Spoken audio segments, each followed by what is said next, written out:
just go back and forth. Good evening. It was. Thank you for joining us for the 15th year of the J. Rollins Library Lecture Series. My name is Terry Young and I'm the director here. And tonight we'll be hearing from Dr. Sandra Harper about her thoughts on McMurry's past, present, and future. 10 years ago, I sat with my McMurry community in Ryan's Little Theater in a campus-wide meeting as Sandra discussed her vision for McMurry. It was a time of uncertainty and we had many questions as to what was in store for us and for the university.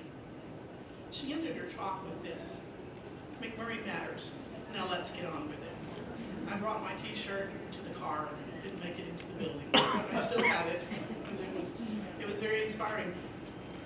We did this under her leadership, and this is as inspiring today as it was back then. So without further ado, I present Dr. Sandra Harper.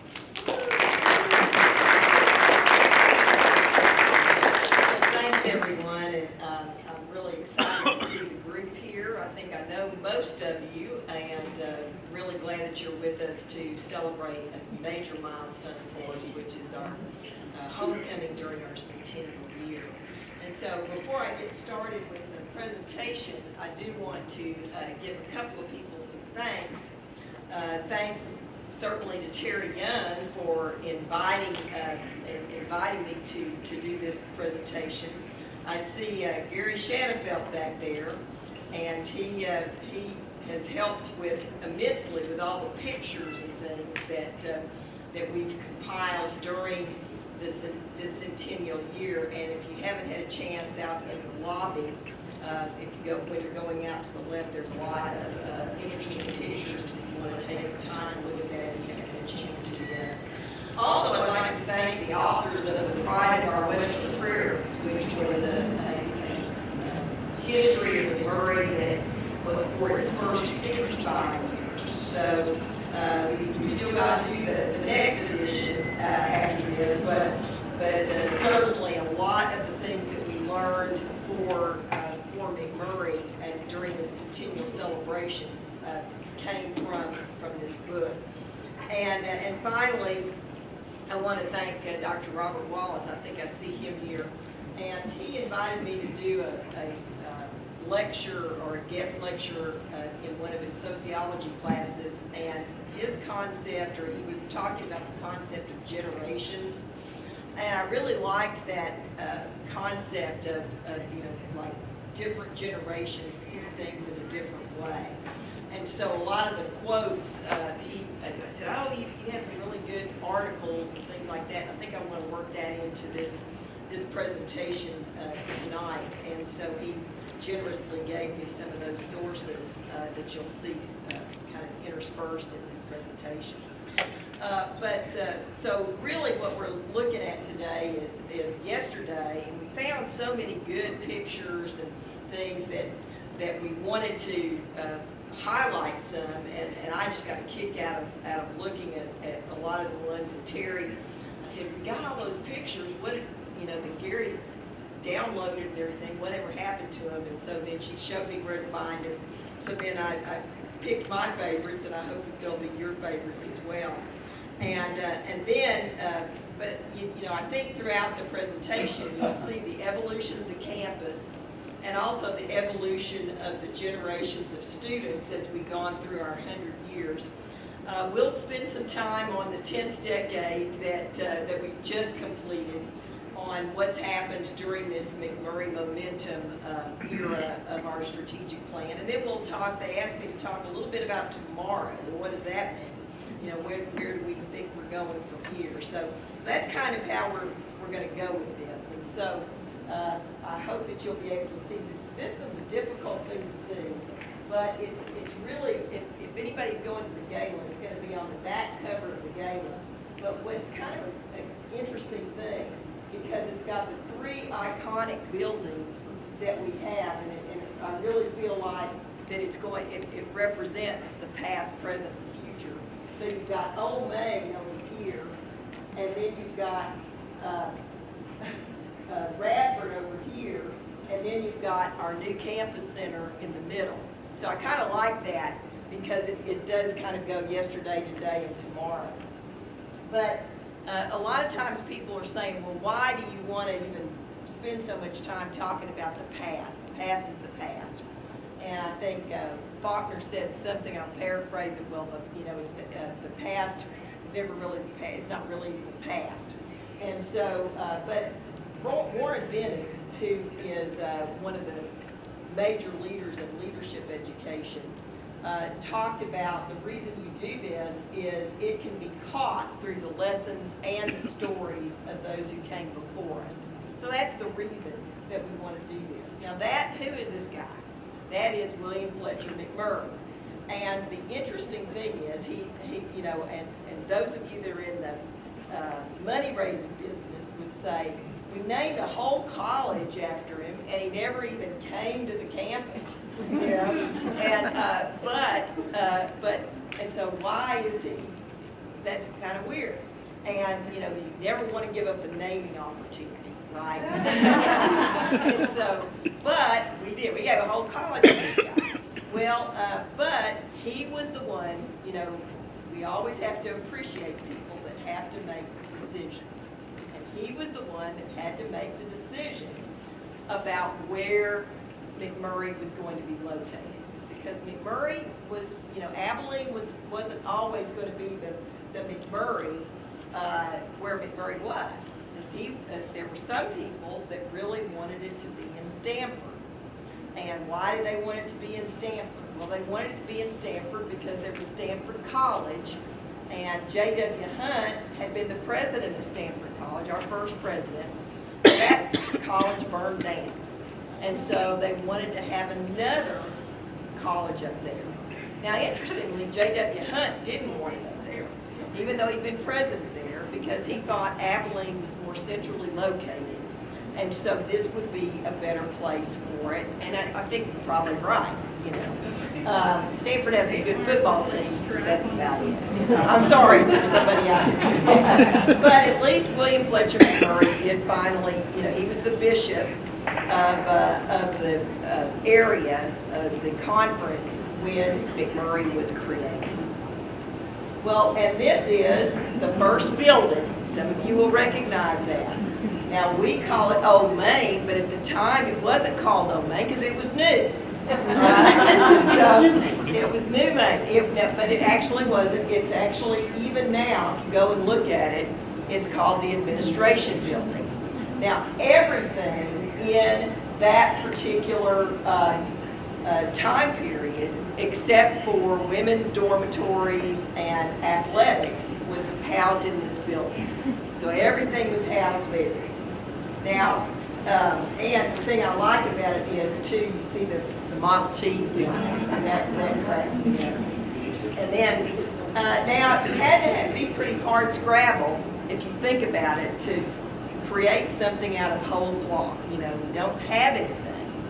And so they built this building. And here's another quote that I found that I thought was interesting, because McMurry's always kind of survived and we hope eventually thrive during hard times. But Abigail Adams said to her son, John Quincy Adams, who eventually became a president, she was married to a president and was the mother of a president, the habits of a vigorous mind are formed in contending with difficulty. Great necessities call out great virtues. And so, think about starting a college out of whole cloth, hiring the faculty, a student that's coming here with no, just it's the first time. Well, here's the group. And that is both the students and the faculty and the staff. So all of them there, and they started out with 200 students, but also remember that not just 200 students, but it was also a high school at one point. So there was like a junior and senior high school, it was called the academy, and then you go into college. So some of them were high school students. And but then it was interesting because you think about it, this was 1923. Well, there were still people that in 1923 thought that Abilene was getting a little too scale for some of the preachers. Okay? And what they said was they had too much jazz and not enough Jesus. Right? And so, and Hunt's dream, which was interesting, is to have McMurry be an empire of purity. So anyway, I happened to talk to his grandson, who is a professor at Perkins School of Theology. Okay, and I happened to be on the United Methodist University Senate, and just last year that went to see if SMU is still an appropriate enough place to be a Methodist school. And so I was talking to Dr. Hunt's grandson, and he said, you know, I don't think that he would really appreciate how McMurry has evolved. And I said, really? He said, oh yeah, he was real strict. He wouldn't like Perkins, he wouldn't like any of the universities, which I thought was interesting. But I do think that one of the things that he did want to do is to have a noble ideal of service. And I think we've still kept that. But what was interesting, if you really think about these people, you know, and now our freshman class would be more than that whole group, right? We had a freshman class this fall of 318 people. So that's more than that. But what was interesting is that in the very first issue of the Warhoop, they were already thinking forward, and they had a column called On the Threshold. And what was interesting, and actually when we were 60 years old, and some of you remember Dr. Paul Lack, he gave a talk and quoted this On the Threshold that they said in the Warhoop in 1923. He said, if you think about it, everything is in the building traditions are to be established that will continue to leave their mark as long as the walls of McMurry College shall stand. And this is the interesting thing. She has no past. So right here, McMurry didn't have a past. But she has a future. And it says, we are building an institution built for the ages. Let us come in that spirit of youth, that our hands and heart and brain shall build a material that brooks no decay. So I just find that kind of fascinating. Now then, you know, well, what is it? What are some other interesting pictures that we found? This one was one of the first clubs at McMurry, and it's called the Commercial Club. And look at the typewriters and all that stuff. So I think that was interesting. This was the first library, okay? And that was in Old Main. And then that was the first baseball team. Yes, 1924. 1924. And this was B.O.Key, who was running to actually have for the editor of the newspaper, all right? And he apparently had to run for it. And I thought I saw some students around here, so maybe they decided they didn't want to stick around. So that's probably good, because he had an 11-point plan for planks on his platform, right? Okay? And I liked several of them, and you can, if you get close enough, you can read it. But plank 5, I really liked. It said he wanted better chapel programs, or if we couldn't get better chapel programs, the abolition of the daily harangue at 10 a.m. So apparently we had to go to chapel.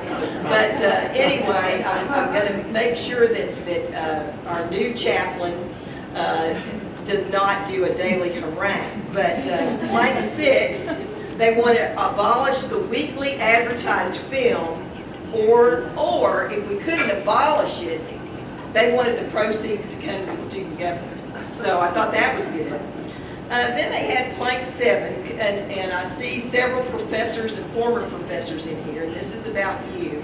He said he was going to conduct a campaign ordering spicier lectures by the profs.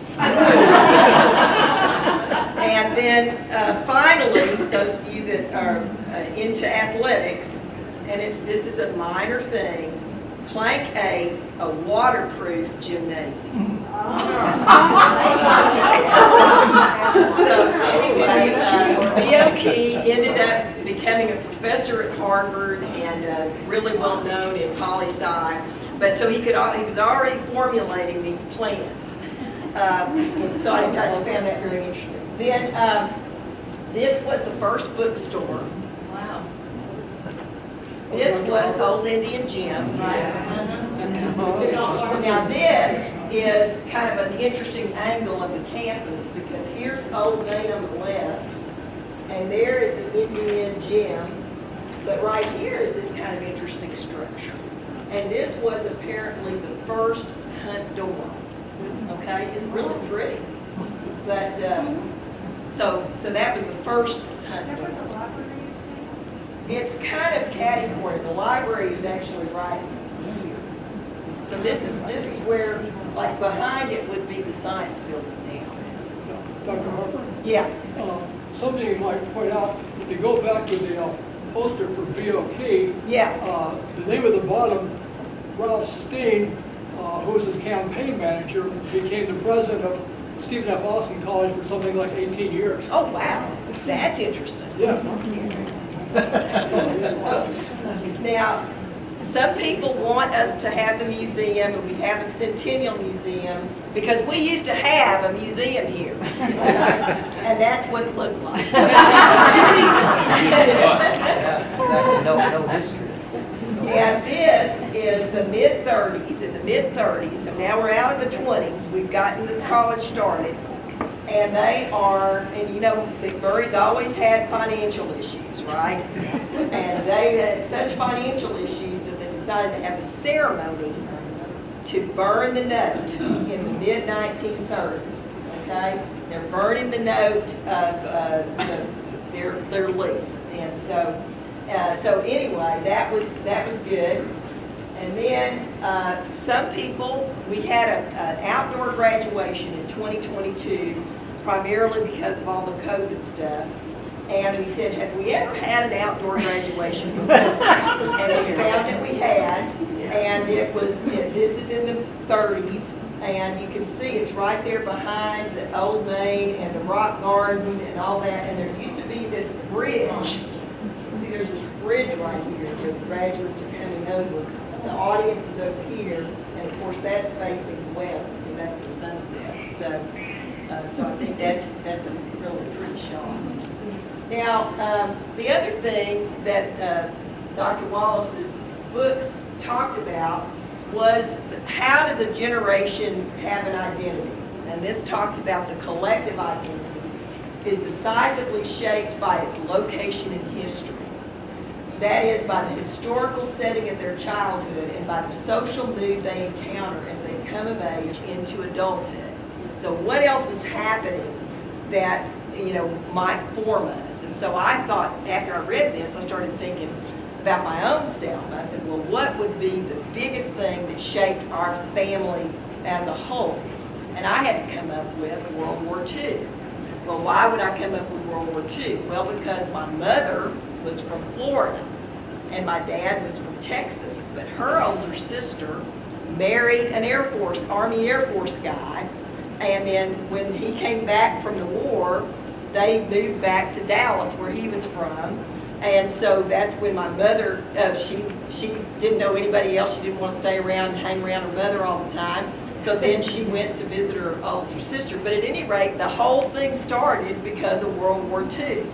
So we started talking about this in this Wallace's class, and I asked those students there, this would have probably been about 5 years ago, well, what would it be for you? So they were writing it down, and most of them, interestingly, said the Great Recession in 2008. And I said, well, why? Why would that shape who you are? And they said, well, because parents lost a job, we had to move, it was all something about this. But anyway, I think it's an interesting concept of what is it that shapes a generation? Who did you go to school with, and what was going on then, and what were y'all reacting to, and everything. So then you'll see where I'm going with this. because this was the page in the totem for the athletics section. But I love this artwork because you've got, yeah, you know, you've got the athlete, but then you've got the soldier. And when I was putting this together, Renee, my executive assistant, said this poster just got to her. And I said, well, why? And she said her dad, or Carl's dad, that same thing happened to him. He was an athlete, he was really a great runner and everything, and then he got drafted. And so he had to, you know, went on to the service, and then it ended up having to come back and eventually start school again. He actually graduated from McMurry, but he started at Rice, and then ended up being drafted. So many people were really pushed by the war. And then that is the cover. I don't know if you can see it that well, but you see the soldier with the rifle and things like that. Yeah, 1943. And you know, you think about too, well, what was going on at McMurry, and you've got, you know, enrollment was below 300. It had grown with that, then it came down. You had a lot of the guys having to go to war, and really have a lot, and I've got it in here somewhere about how many, I think it ended up being 712 McMurry students ended up serving, and 11 were killed in action, 3 were killed in training, 5 were German prisoners of war, 4 were prisoners of the Japanese, and so all of this stuff was going on at the time. And even the coach, when Pearl Harbor happened, the coach had a daughter that was living in Hawaii, and luckily she was okay, but you know, it was just a huge thing to happen. And then, you know, kind of a quirky deal. It's probably the last time the 3 schools all came together. They all finished their football seasons in 42, but in 43, so many people were gone that the 3 schools, Hardin-Simmons, McMurry, and ACC at the time, I guess, all got together and formed a team called the Abilene Collegians. And they played Tarleton, and they played a military team. And then they called it quits after that. But, you know, just the whole, what's that? It was worse than COVID. Yeah, really. And so, anyway, then of course you have people that were killed. And David Castle is the architect that did a lot of our buildings on the campus. And this was the first rendering of what ended up being Gold Star Dormitory. It was called Memorial Hall in this rendering. And it was really for all of the Northwest Texas Conference people that had been killed in World War II. And of course it ended up, you can see, let's see, Gold Star being built, and then it was still being built, and then this is what it ended up looking like. It still looks pretty much like that today. But it's called Gold Star. And of course, that's if you don't ever want to be a Gold Star mother, because that basically means that you've had a child that's killed in the war. Blue Star mother means you have somebody that is in the service, but the Gold Star means they've lost their life. So, and as I said in those statistics, you know, we've had that happen. Vet Village, some of you remember Vet Village. And after the war, even though we had a enrollment decline during the war, there was everybody got the GI Bill. So then they ended up being able to afford college, and then they went to Vet Village. And even when I was here in the mid-'80s, early '90s, a lot of our non-traditional or married students lived in Vet Village. So that was around for quite a while. You did? And it's where the baseball field is now. Yeah. I was born in the second place. Really? That is the first art building. This is before we had online registration. And if you look real hard at this, this is a Kiva pledge.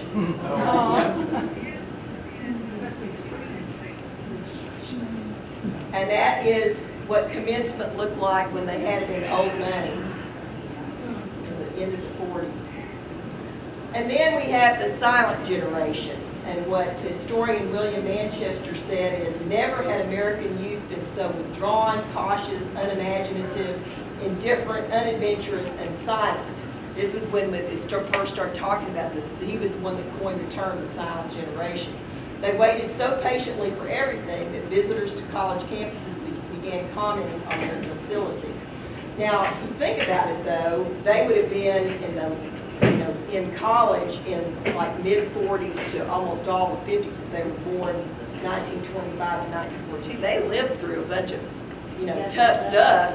So they probably didn't want to do a bunch of, what the historians and sociologists were thinking that they were going to be a very active generation because they, there was all this turmoil and change, but it was almost like they went the opposite. They'd rather have them just, whoo, let's do something different. And so we have, what did the campus look like in the 50s? That's the band hall. That is the student life piece of Bradford. That is the quadrangle. A lot of people in the sciences, a lot of good scientists came out of that quadrangle. And there's the president's house is right behind it. This is the president's house. And eventually that would be torn down to put up Ryan Fine Arts Building. We always talk about we want to have good athletics facilities. This was the first field. This was the first field house. So don't say we haven't improved it. And then we always need good locker rooms. Let's go back to the good old days. Let's get those locker rooms. And then that was the rock garden. And really that looked like it was the only place on campus that had greenery was this rock garden. First photo that we could find of TP Village, 1951. And then you can see what it looked like from the air, and you can see the make of the cars. And then this next one is kind of interesting because they apparently at one point they had a horse show. And so that's, see, you get a horse on the right of that. So I thought that was kind of interesting. And then you start getting more in the 50s, you really had a boom, a building boom, okay? And in the 50s, there really are a lot of buildings, let me see if I can find them, that the Radford building was built in 51, Cook Classroom building 57, Hunt Dormitory 57, Martin Dormitory 58, Fieldhouse 59, Bynum Band Hall 59. So there was a real explosion of the campus in the 50s. And you can see by this point, Radford was already built and Martin is down here in the right corner, right here. You still see presidents here and Iris and Raymond and all of that. And then this is a different viewpoint of it, and this was Martin was already built by this point. And this I like because it's one of those where you see McMurry in relation to everything else or nothing else, one or the other. But here's the campus. And you can see, but here's Sales. But look out there. Everybody says that McMurray's always kind of was on the edge of town in the old days. And so this is like Buffalo Gap. You can see the bases back here. But really, everything just kind of stops right here. So it really is not much now. If you've been to Abilene, that's where all the growth is now. But at the time, it certainly gives you a good feel for where it is on the spectrum. Now, amongst democratic nations, each new generation is a new people. Alexis de Tocqueville talked about this in the late 1820s. And so you have the 60s generation, and at McMurry, the 60s generation was really at least characterized by slime stuff, okay? And apparently they call the freshmen slimes. And so they have, you see these pictures of slimes and dancing. And I know that if we were doing this now, it would not be legal, you know. But this is the class of 70, so they would have started, I guess, in probably 67. So that, but they have 70 on their beanies. And that's bowling. That was a big thing in Radford. And then, of course, you get Vietnam, and that starts changing everything as well. And what was interesting about this Vietnam thing is, you know, when I do the J.W. Hunt Society, and you go back 50 years, you know, so much of that group, it's really predicated on what happened in Vietnam. You know, whether they ended up having to really change a lot of different things. Their, you know, plans changed, etc. Certainly at McMurry, it was very, very impactful on our enrollment, because as we were going back in 1965, the enrollment was probably at its top, which was around 1,700 students. Now, a lot of those were Air Force folks too. And then it dropped in 1965, 1,700, 1,688, that neighborhood. 1966, 1,600. 1967, 1,500. So it just dropped, because people were getting drafted. And then, and so you had, what's that? Thank you. Oh, yeah. And so then, you know, that whole thing of, you know, all the different things. And then after the war, and people, you know, then there was a draft deferment deal, so that it helped enrollment for a while. But then after the Vietnam War was over with, then enrollment plummeted as well. Chemistry lab, I see our chemistry folks, that's what it looked like back in the 70s. This is the 1974 graduation. And what's interesting is that in 1974, this is where you really start seeing a lot of competition with the public schools. Because in 1960, there were 32% of Texas college students went to private schools. By 1973, that had fallen to 14.5%. So you go 32% to 14.5%. And what happened? Why did that happen? Well, because the Texas public system really started ramping up. And Texas, the University of Texas had 40,000 students at that point. 2 regional universities around here went from 2-year to 4-year. So Angelo State, you know, started out as a 2-year. Tarleton started out as a 2-year. They both went to 4-year. So all of those things, you know, really played a part in all these different things. And of course, in the 70s, another big thing happened because of the enrollment issues. Was Dr. Kim and the board decided to drop athletic scholarships, which was a huge thing. And so on the positive end, I know that was not positive for some people, although it was positive for our bank balance. But on the positive end, there in 1973, and I know we've got some 1973 folks here, celebrated the 50th anniversary, celebrated Hunt PE Center opening up, and Dr. Kim was very instrumental with the independent colleges and universities of Texas with working with them for the tuition equalization grant that our students still get today. So private school students being able to come up with public funds for financial aid, state funds. So that's what's going on. Now, this is our own Nancy Smith. And she was in school and during this time period. If you see her at any time during this weekend, you just say, thank you, Nancy. Because she has been in charge of the Centennial. And you can imagine how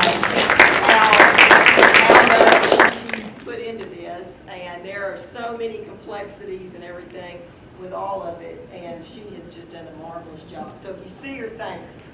And that is Mark Miller, and some people know Mark Miller. He's a former trustee, Edward Jones analyst in town, and also very big supporter for our athletics. So he's around quite a bit, and he was apparently on the journalism staff at that point. And this is what it looked like in.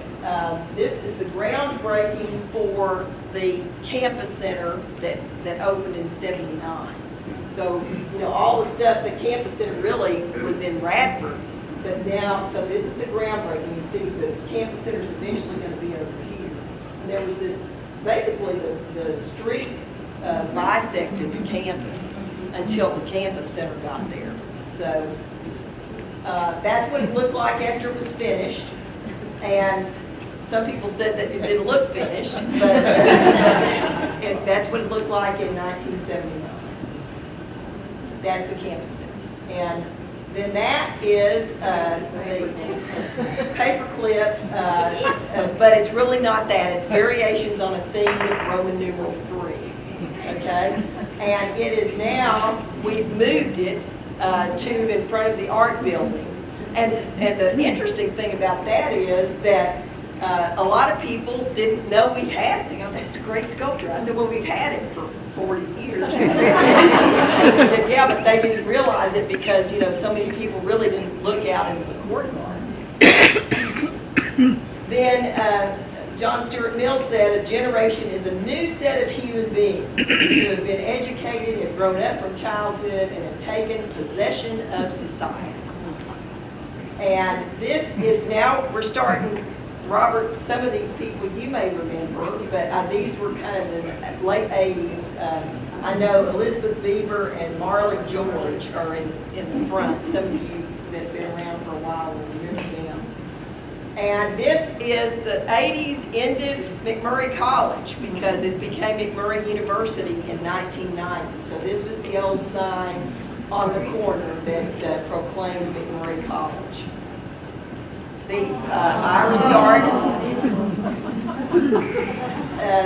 before the Welcome Center, I guess. Some of you may know this young lady on the left, and that is Caitlin Scott, Caitlin Call. And I like this picture because I see that expression all the time. And she's our alumni director now. And she's been like, what? We're having how many people for homecoming? Anyway, I thought you'd appreciate that. Homecoming royalty and now director of alumni. We brought baseball back in the 1990s, and I really appreciate this picture because they posed exactly like the 1924 team. Yeah, and so I really enjoyed that. This is Jory Call. This is Caitlin's younger sister, who was in school at the 75th anniversary, and she was also McMurry Student Government President. She is now the chair of our sociology department and also the director of institutional effectiveness. So the Call sisters have both graduated from McMurry and then come back to work at McMurry. Now this is something that anybody that remembers it was called the Braniff Lounge, and this was in the I read somewhere that it was the only thing on campus that was not named for anything that was associated with McMurry. So let's name it after a bankrupt airline. And the reason they named it that, or it got the nickname for that, was because those of you that have been around a while to remember Braniff, had these real garish looking planes. The colors were very vibrant, And so that was kind of what the furniture looked like in Grand Lounge. So Orange and Oh, blue. yes. It was more orange than average. Tacky orange. Like yeah, it's very tacky.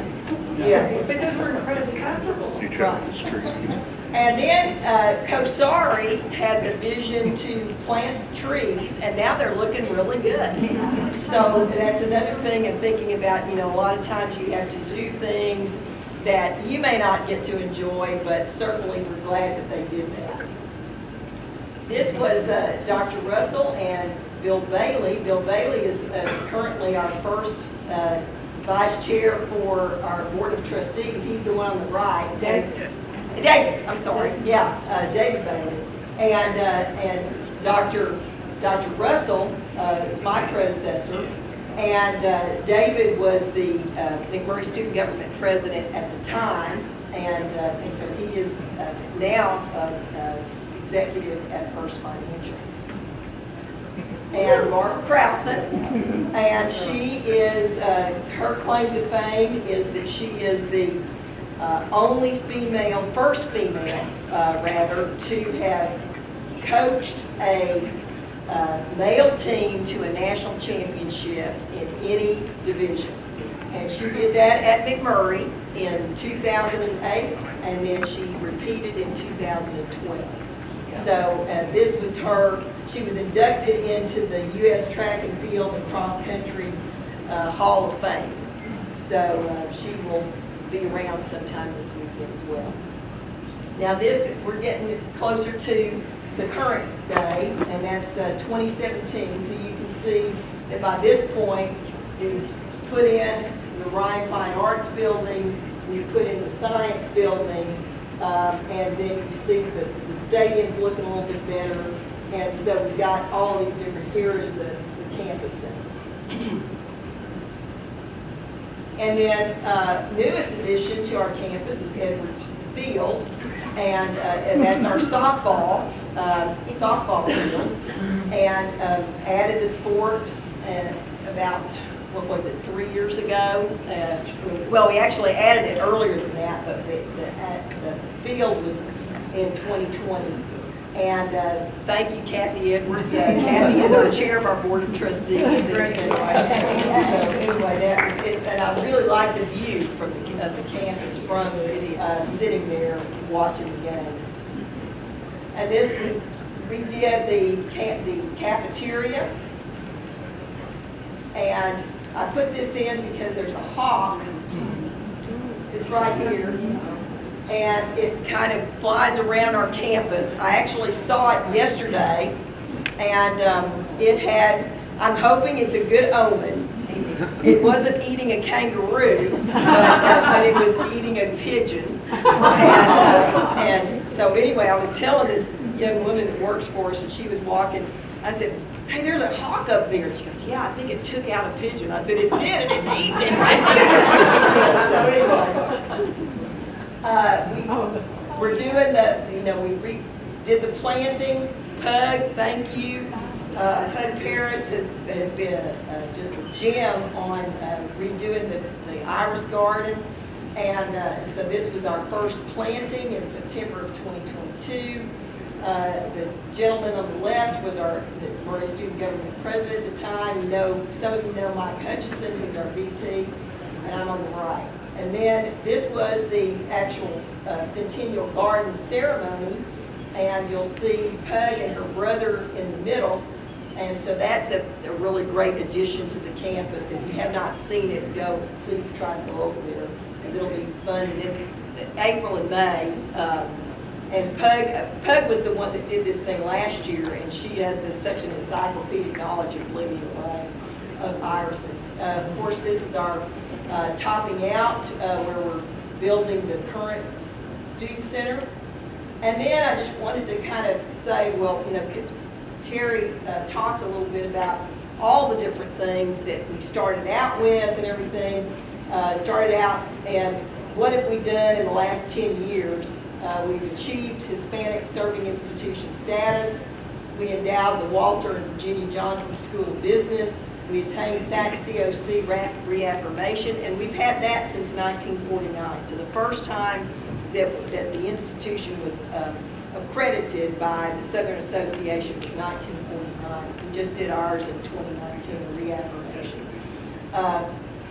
Virgil Bottom and Norton Jones, those are iconic names of the faculty. We established professorships for those gentlemen in physics and chemistry.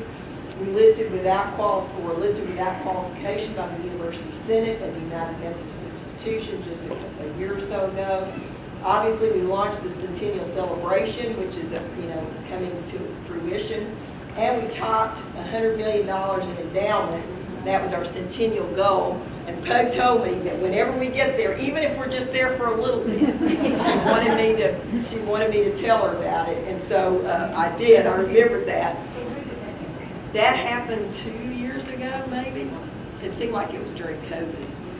And at any rate, and I look back, and the interesting thing is that in 1980, the endowment was $5 million. Wow.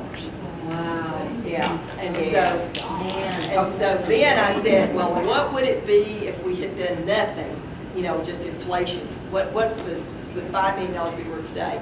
And it's like 18.6 million. So there's been a lot of effort going into getting to that 100 million. And then historic enrollment this year, 2,556. And that beat the records back in, I think 1986 was the second highest enrollment, 1703. And so then back in the Vietnam era, it was just a little slightly higher than that. So we're pretty excited about that. What do we want to do? Our next strategic plan is called the Second Century. What do we do in our second century of education? And we're really looking at, enhancing our institutional self-esteem and community perception. We hope that everybody in this room will help us with this one. We want to advance our academic program development that's mindful of vital skills needed for the 21st century workplace so that our graduates will have professional success, and we've listed all of those here. We want to obviously continue to recruit, retain, and graduate a diverse group of students. We also, and we've added this one here, recruit, retain, advance, and develop a diverse and engage McMurry faculty and staff. We know that you can't do number 3 without number 4.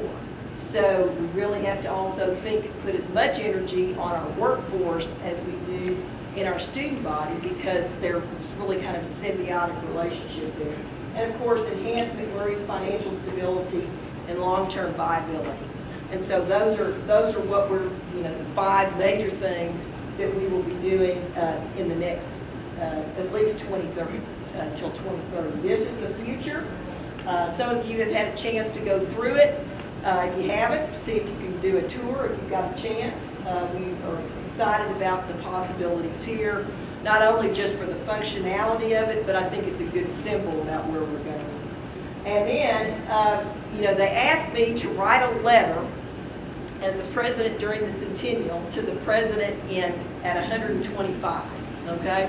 Which kind of freaks you out a little bit because it's like 2048, okay? So this president is going to be opening this letter. And so I thought it might be interesting just to kind of, end the talk with this. And when I was in my first presidency, which was in Baton Rouge, I went to this retreat, and they had this thing it was called Cosmos, or the Love of God. And it's really interesting. It's just a very philosophical kind of thing. And it's a very thought-provoking book, and they have this person in it called the Novice Master. And the Novice Master is very wise. And he describes, and he's really describing holiness in the quote, but it really sounded more like academic administration to me. That's just because I'm into it. And anyway, it says the Novice Master explains that the community is searching for a distant goal towards which day by day they inch forward with humility and constant effort, rather like the mountaineer whose upward progress is so slow. And so I think a lot of us, why can't we move faster? Why can't we do this? Why can't we do that? And it's just like, and the other piece of it is It says, the person you love, the community you love is always flawed. And I love that line because so many times we think, why in the world? And do we give ourselves grace? Do we give our institutions grace? Because you know they're trying as hard as they can. And so anyway, I just really like this quote. And I ended the whole thing to this president in 2048. Best wishes in your leadership at this important moment in McMurry's history. Remember, he or she will be reading it at 125. Stay strong and firm as you continue to that distant goal, inching forward with humility and constant effort. Be honored that you are a major element of a noble effort to sustain the spirit of honor, truth, and right that is McMurry University. I hope that your presidency will be characterized with the spirit and vision of possibilities that author George Bernard Shaw explained thusly: I dream things that never were, and say why not? On to 150. So that I know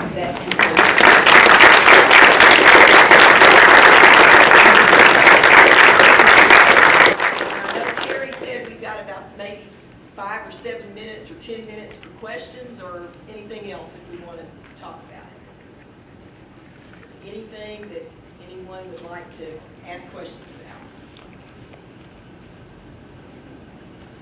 I just had a fact. Okay. 100 years ago, a little school in Lubbock started called Texas Tech, Yes. and McMurry and Texas Tech met for their first football game in 1923, and they tied each other. Right. So we have never been beaten by Texas Tech. And I think the score was 0-0, so it was not a scintillating offensive game. Defense. When did the chaplaincy department open where the students could go see a chaplain and there was like a student center for them, a little chapel and everything? That's a good question. I don't know when the first chaplain, we've had chaplains for a long time because I want to say there's someone in the McMurry 100 that I believe, they may have been students in the 50s, the Afflecks. Yeah. So, but it's been at least, 70 years? Maybe 60. Something like that. And right now we have two. We have 2 full-time chaplains, the university chaplain and assistant chaplain. Yes? I loved how you kind of put through the generations in your presentation. Define the generation of senior. Kind of talk to us about what you think. Explain. I think actually it was one of those things in Robert's class that was talking about it could be, we always kind of put down the young because we were always smarter, right? But I do think that in that whole deal of generations, the question was, is now a new generation that will be kind of the second greatest generation? Because there are so many things that have happened. You know, again, going back to that, all the different things. Okay, you've got COVID, you've got this, you've got that, now you've got the war. You know, is the historical moment so fraught with either danger or opportunity that this current generation will step up, and then, you know, 50 years from now they'll be saying, well, they're the second greatest generation. So, but certainly the current generation learns differently, you know, very technologically savvy, and so there's just a lot of different things that we have to think about as educators. And then, you know, the whole idea of artificial intelligence and how you blend that with ethics and things like that is going to be different for the generation. But I do think that, I know that there's a couple of folks up there that are in our student body and the student leaders, and they're just as committed as some of us were, I believe. So how did you see the impact of COVID, the kids that were in high school and are maybe now in college? yeah, I do think- Has that had a big impact? I do think that, that